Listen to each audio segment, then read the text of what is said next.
Hola chicos, bienvenidos a mi canal de Revelop. Hoy vamos a hablar de tos de las perreras. En la traqueobronquitis infecciosa canina pueden estar unidos por hepatitis infecciosa canina, micoplasma, la influenza.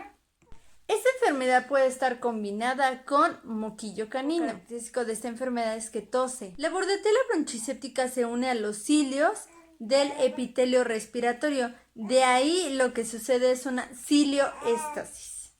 A los 5 minutos posinfección. Después de eso hay una pérdida de cilios, necrosis de las células, provoca secreciones purulentas. La recuperación de esta enfermedad es cuando hay presencia de IgA en el aparato respiratorio o en las secreciones respiratorias. El signo clínico en la traqueobronquitis infecciosa canina es una tos paroxística. ¿Qué quiere decir? Que tose y tose y tose y está... Y a veces se escucha como si tuviera algo atorado a nivel de la garganta. Algunas personas cuando lo llevan a consulta piensan que se les atoró algo. Puede ser en algunos casos que sí, pero en otros casos puede ser que sea traqueobronquitis infecciosa. Uno con el collar y está paseando al perro.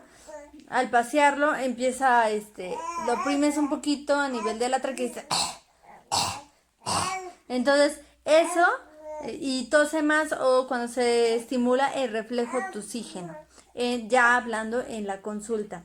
Para poder diagnosticar bordetela bronchiséptica se necesita hacerle un lavado traqueal. Como comentamos en el tratamiento, pues es mucho mejor ir con su médico de confianza para que él pueda darle el tratamiento de la mejor manera para su mascota. Pues, vacunar, se puede vacunar a un cachorrito de 2 meses en adelante. Se sugiere vacunar a sus cachorritos con esta vacuna cada año.